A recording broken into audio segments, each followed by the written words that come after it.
இன்றே டவுன்லோட் செய்து உங்கள் ஃபேவரட் ஷோக்களை என்ஜாய் பண்ணுங்க. புருஷனுக்கு நல்லது நடந்தா தனக்கு நடக்கிற மாதிரி நினைப்பான். புருஷனுக்கு ஏதாவது கெடுதல் நடந்தா தனக்கும் அது நடக்கும்னு நினைப்பான்.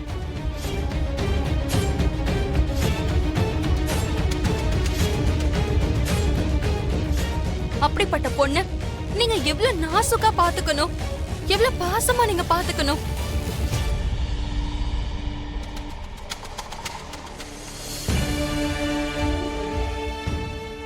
தான் புருஷன் தான் உலகம்னு வாழ்ந்துகிட்டு இருக்க ஒரு பொண்ணுக்கு தான் புருஷனோட உலகத்துல இன்னொரு பொண்ணு இருக்கான்னு தெரிஞ்சா அந்த பொண்ணோட இதய துடிப்பு எந்த அளவுக்கு வேதனைப்படும் உங்களுக்கு தெரியுமா?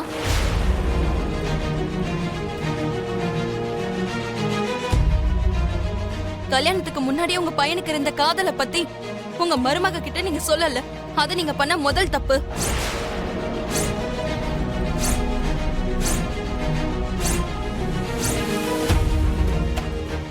கல்யாணத்துக்கு அப்புறமாவது சொன்னீங்களா?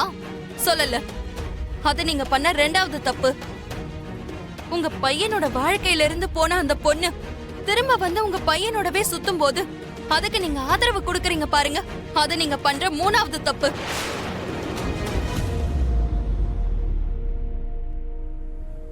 தப்பு மேல தப்பு நீங்க பண்ணிட்டு உங்க மருமக மேல தப்பு சொல்றீங்க. உங்க மருமக இதயத்துக்குள்ள இருக்கிற வேதனைய கத்தி சொல்றத பார்த்து உங்க குடும்ப கௌரவத்தை கெடுக்கறான்னு சொல்றீங்க. ஆனா உண்மையிலேயே அவ மனசுல எவ்வளவு வேதனை இருக்குங்கறத உங்களால புரிஞ்சுக்கவே முடியல.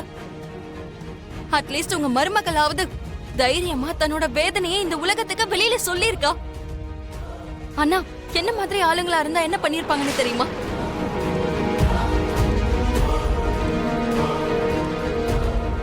ஒரு பக்கம் குடும்ப கௌரவத்துக்கு தீங்கு விளைவிக்க முடியாம, இன்னொரு பக்கம் புருஷனுக்கு எதுவும் சொல்ல முடியாம, தான் புருஷனோட வாழ்க்கையில வந்து அந்த பொண்ணை தண்டிக்க முடியாம அந்த பொண்ணு தற்கொலை முடிவை தான் எடுத்திருப்பா.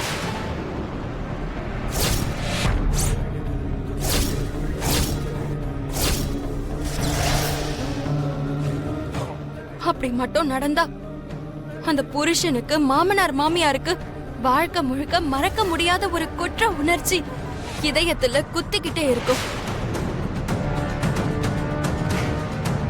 அத்தை, மாமா, ஒரு பொண்ணுக்கு இவ்ளோ பெரிய அநியாயம் பண்ணிருக்க இவங்களுக்கு நீங்க ஆதரவு கொடுக்காதீங்க. என்ன கேட்டா அவங்களுக்கு ஆறுதல் கூட சொல்லாதீங்கன்னு. என்ன கேட்டா இவங்க பண்ணிருக்கிறது சாதாரண குற்றம் இல்ல, ரொம்ப கொடூரமான ஒரு குற்றம், என்னைக்கும் மன்னிக்க முடியாத குற்றம். இவங்களுக்கு ஆறுதல் சொல்லி உதவி செஞ்சு அவங்க செஞ்ச குற்றத்துல நீங்களும் ஒரு பங்கு ஆகணும்னு நினைக்காதீங்க.